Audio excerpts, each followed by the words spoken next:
අද අපි බලමු ඉක්මනින්ම resin වලින් pendant එකක් customize කරගන්නේ කොහොමද කියලා. මේ වීඩියෝ එක අවසාන වෙනකන් ඔයාලා බැලුවොත් ඔයාලට ඉගෙන ගන්න පුළුවන් UV resin එකක් පාවිච්චි කරන්නේ කොහොමද, UV resin ගැන, එතකොට UV lamp එක පාවිච්චි කරන්නේ කොහොමද, UV resin එක colors පාවිච්චි කරනවා නම් ඒ කොහොමද කියන එක.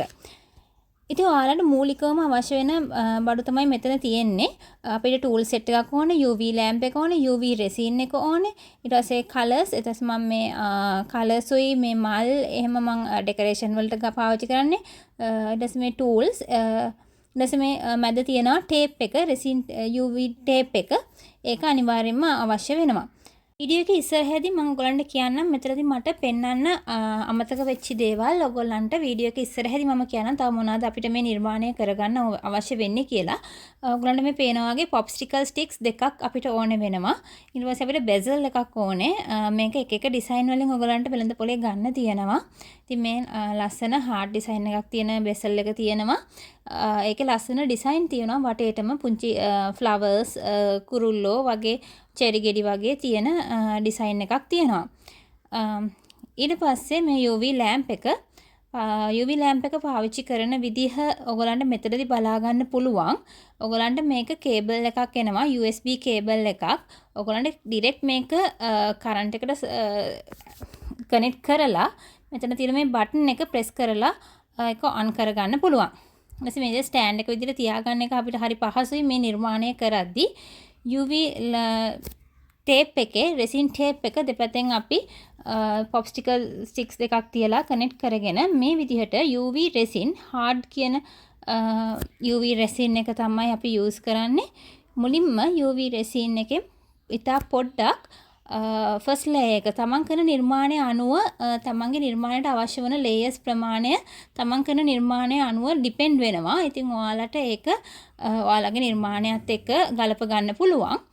ඉතින් මගේ නිර්මාණයට මම මුලින්ම පොඩි layer එකක් මුලින්ම දාලා ඒක මේ වගේ silicone tool එකකින් මේ bezel එකේ පොඩක් අර design වටේටම තියෙන හින්දා ටිකක් ඒක ඇතුළට වගේ මේ tool එකෙන් මේ silicone tool එක අකිස්ස තුඩ වගේ තියෙනවා point tool එකක්. ඉතින් ඒකෙන් හරි පහසුයි මේ වගේ bezel එකක මුළු තැන් වලට resin එක අපිට යවා ගන්න.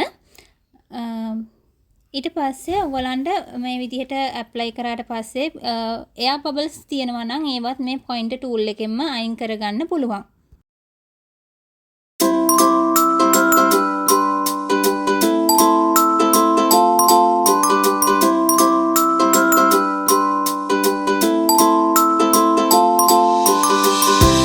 ඊට පස්සේ මම මේ first layer එක UV lamp එක විනාඩියකට set කරලා මේ UV lamp එක ඔයාලට පාවිච්චි කරන්න පුළුවන් තත්පර 60ත් තත්පර 120ත් කියන කාල පරාසයන් දෙකට පාවිච්චි කරන්න පුළුවන්. ඒ කියන්නේ ඒක press කරන විදිහෙන් ඔයාලට තත්පර දෙකක් තත්පර 60ක්ද තත්පර 120ක්ද පාවිච්චි කරන්න කියන එක ඔයාලට තීරණය කරන්න පුළුවන්. නැත්නම් ඒක off වුණාම ආයෙත් තත්පර 60කට තියන්නත් පුළුවන්.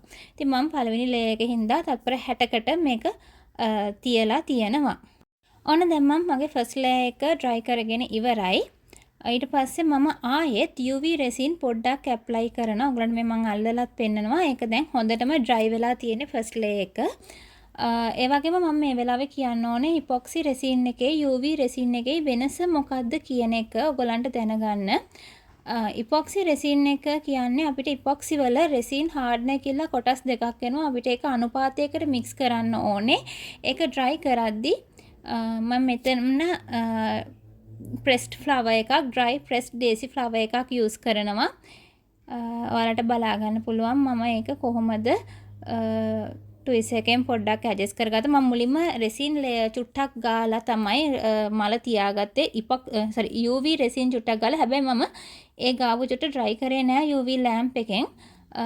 ඒක wet තත්ත්වයේ තියාගෙනම තමයි මම flower එක ඇලෙව්වේ මගේ first layer එකට. ඊට පස්සේ මම point tool එකෙන් මේ විදිහට adjust කරගන්නවා මලේ පෙති ටික මට ඕන විදිහට. ඊට පස්සේ ආයෙම තත්පර 60කට මම මේක dry කරගන්නවා. ඉතින් මම කී හිටියේ epoxy resin එකේ UV resin එකේ වෙනස මොකද්ද කියලා. epoxy resin එක කොටස් දෙකක් එනවා resin hardener කියලා. ඒක අනුපාතයකට mix කරන්න ඕනේ. එතකොට ඔයාලට ඒක dry වෙන්න පැය 24ක් තියන්න ඕනේ. සාමාන්‍ය වාතාශ්‍රය ඇතුලේ සාමාන්‍ය පරිසරයේ පැය 24ක් තියන්න ඕනේ. හැබැයි වැහි දවස්වල ඔයගොල්ලෝ අත්දැකීමෙන් දන්නවා දැනටමත් resin කරන අය නම් අත්දැකීමෙන් දන්නවා පරිසරයේ ආර්ද්‍රතාවය වෙනස් වෙන දවස්වලට ඔයාලට epoxy resin භාවිතා කරන්න අපහසුයි. ඒ වුණාට UV resin එකේ එහෙම ප්‍රශ්නයක් නැහැ. දැන් මේ පෙන්වන්නේ මම flower එක මුලින්ම මගේ first layer එකට අලව ගත්තා. දැන් මම ඊට උඩින් තව UV resin layer එකක් දානවා.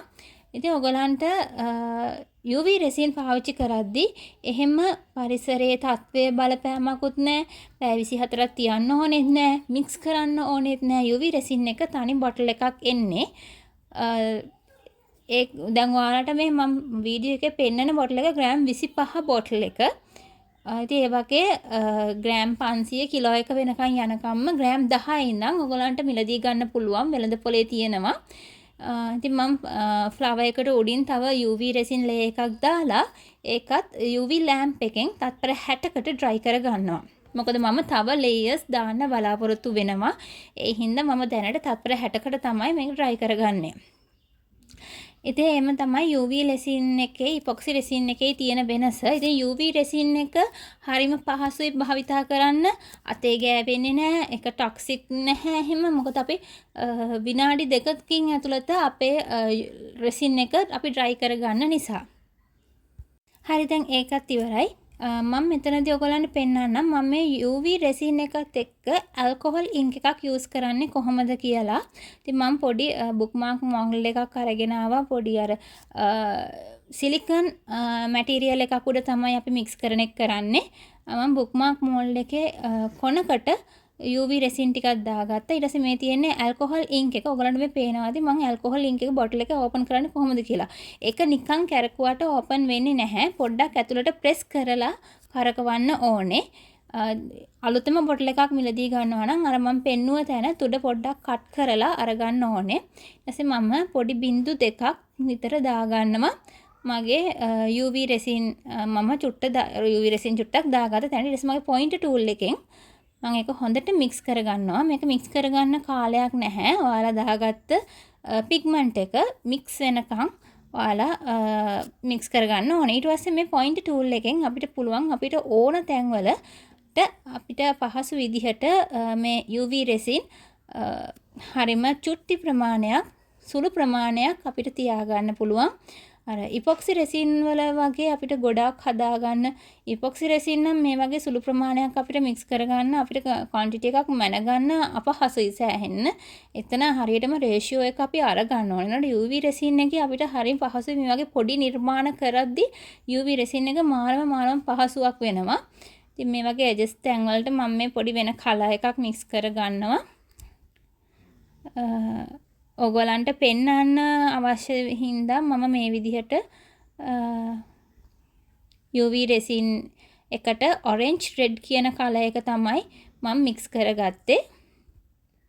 ඊට පස්සේ මම ඒ ටික dry කරගන්නවා UV lamp එකෙන්.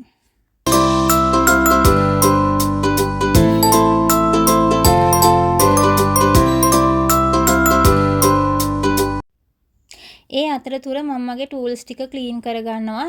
UV resin අපි පාවිච්චි කරපු හින්දා අපිට හරි පහසුවෙන්ම ඒවා clean කරගන්න පුළුවන්.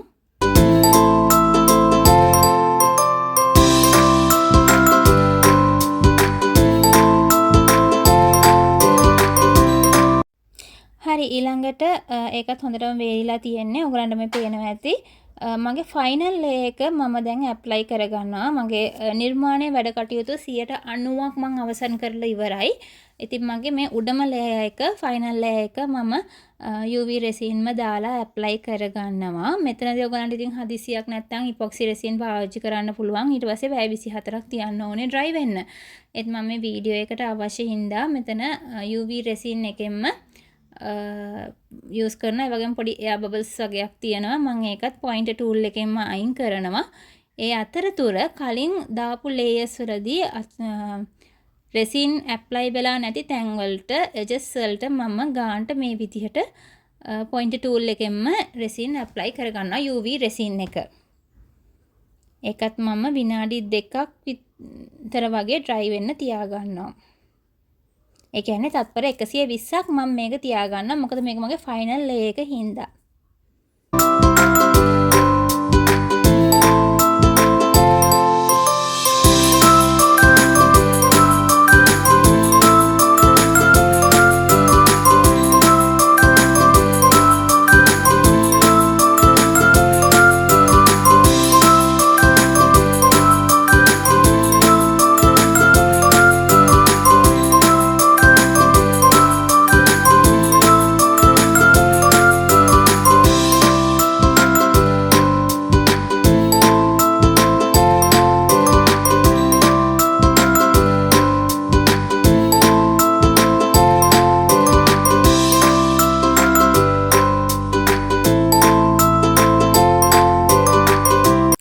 අපේ නිර්මාණය දැන් හොඳටම ඩ්‍රයි වෙලා තියෙන්නේ. දැන් අපිට පුළුවන් මේ ටේප් එකෙන් අපේ බෙසල් එක නැත්නම් පෙන්ඩන්ට් එක ගලව ගන්න. ඊපස්සේ මම ඒක මේ විදිහට අයින් කරලා තියා ගන්නවා. මෙහෙම තමයි අපේ නිර්මාණය. දැන් තවම අපේ නිර්මාණය අවසන් වෙලා නැහැ. මම ෆ්ලැට් සර්ෆේස් එකක් තියෙන මෝල්ඩ් එකක් අරගන්නවා. ඔයගලන්ට සිලිකන් මැට් එකක් තියෙනවා නම් මේ වෙලාවේ ඔයගලන්ට සිලිකන් මැට් එක යූස් කරන්න පුළුවන්. මම දැන් ඔයගලන්ට පෙන්නන්නේ මිකා පවුඩර් නැත්නම් මයිකා පවුඩර් එක කියන පිග්මන්ට් එක කොහොමද අපේ UV රෙසින් එක පාවිච්චි කරන්නේ කියන එක. ඉතින් මම මුලින්ම මෝල්ඩ් එකේ කොනකට UV රෙසින් ටිකක් දාගත්තා. ඊට පස්සේ මම බ්ලැක් පවුඩර් එක තමයි යූස් කරන්නේ. බ්ලැක් කලර් එක මම මගේ පෙන්ඩන්ට් එකේ පිටිපස්සට ෆිනිෂින් එකක් එන විදිහට බ්ලැක් කලර් එක යූස් කරන්න තමයි හිතාගෙන ඉන්නේ. ඔයගොල්ලන්ට මේ දැන් දකින්න විදිහට සිලිකන් ටූල් එකක් තියෙනවා චූටි හැන්දක් වගේ. එකෙන් අපිට පුළුවන් හරියම කුඩා ප්‍රමාණයක් අපිට අවශ්‍ය පවුඩර් එක නැත්නම් අපිට ඉපොක්සි රෙසින් උනත් ඒකෙන් හරි කුඩා ප්‍රමාණයක් අරගන්න පුළුවන් විදිහේ ටූල් එකක් සිලිකන් ටූල් එකක්. ඉතින් ඒ ටූල් එකෙන් තමයි මම මේ වෙලාවේ පිග්මන්ට් පවුඩර් එක අරගත්තේ. ඊට පස්සේ මම මගේ UV රෙසින් මම මෝල්ඩ් එකට දාගත්ත ප්‍රමාණයත් එක්ක මම හොඳින් මේක මික්ස් කරනවා. මෙතනදී මික්ස් කරන්න අවශ්‍ය වෙන කාලයක් කියලා නැහැ. පිග්මන්ට් එක හොඳටම මික්ස් වෙනකන් මට ඇති කියලා හිතනකම් මික්ස් කරගන්නවා. ඊට පස්සේ මේ පොයින්ටර් ටූල් එකෙන් මම මේ එජස් වලට හරිම පහසුයි. මේ පහසුව කොච්චරද කියන එක යූස් කරලාම බලන්න ඕනේ. හරිම පහසුයි UV රෙසින් එකත් එක්ක වැඩ කරද්දී. ඉපොක්සි රෙසින් එකත් එක්ක දිගටම වැඩ කරන කෙනෙක්ට ඒක ගොඩක් හොඳට තේරෙවි. මේ ටූල්ස් යූස් කරද්දිත් හරිම පහසුයි. මේ විදිහට මම සම්පූර්ණයෙන්ම මේ කොටස ෆිල් කරගන්නවා බ්ලැක් කලර් එකෙන්. ඊට පස්සේ ආයෙමත් මම තත්පර 120කට තියාගන්නවා මගේ UV ලැම්ප් එක. ඒ අතරතුරේ මම මගේ ටූල්ස් ටිකත් ක්ලීන් කරගන්නවා. දැන් මේ විදිහට තමයි ෆයිනල් ලුක් එක අපිට බලා ගන්න පුළුවන් වෙන්නේ අපේ පෙන්ඩන්ට් එකේ. තනං ඊට පස්සේ අපි දැන් බලමු මේ පෙන්ඩන්ට් එකට අපි චේන් එක කොහොමද හදාගන්නේ කියලා. ගොඩක් අය මේකත් අපෙන් අහනවා මේ චේන් එක හදාගන්නේ කොහොමද එහෙම කියලා. මේ මුලින්ම පෙන්ඩන්ට් කනෙක්ට් එක තියෙනවා. ඉතින් මෙතනදී තමයි අපිට මේ ලොකුම ලොකු ටූල් සෙට් එක ඕනේ වෙන්නේ. මගේ නියපොතු තිබ්බට ඒකෙන් පෙන්ඩන්ට් කනෙක්ට් එක දිගහැර ගත්තට මේක තද කරගන්න නම් අපිට ටූල් එකක් ඕනේ වෙනවා ප්ලයර් එකක්. ඉතින් මම ප්ලයර් එකෙන් එහෙම තද කරගත්තා. ඊට පස්සේ 2 mm චේන් එකෙන් කොටසක් මම මේ පෙන්ඩන්ට් කනෙක්ට් එක ඇතුලෙන් යවා ගන්නවා. ඊට පස්සේ 3 mm ජම්ප් රින් එකක් අරගෙන අපේ මේ 2 mm චේන් එකට මැච් වෙන විදිහට මම පුංචිම ජම්ප් රින් එකක් අරගත්තේ. අපිට ප්ලයර්ස් වලින් තමයි ඒක දිග අරගන්න වෙන්නේ මේ විදිහට. ඊට පස්සේ චේන් එකේ එක ගාංචුවක් දා ගන්නවා මේ ජම්ප් රින් එක ඇතුලෙන්.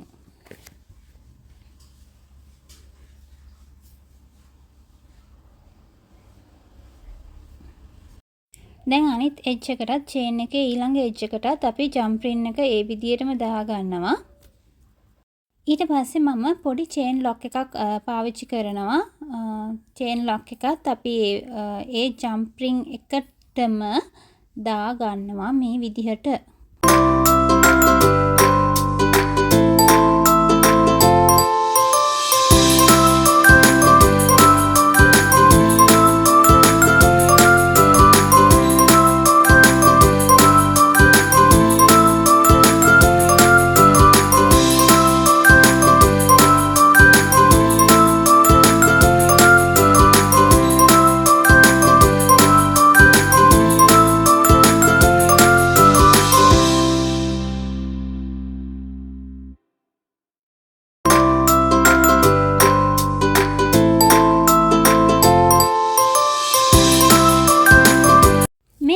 තමයි ෆයිනල්ම ලුක් එක අපේ පෙන්ඩන්ට් එක චේන් එකටත් කනෙක්ට් කරාට පස්සේ ඉතින් ඔයගොල්ලන්ට මේ විදිහේ ලස්සන පැකින් බෑග් එකකට දාලා කස්ටමර්ට හෑන්ඩ් ඕවර් කරන්න පුළුවන්.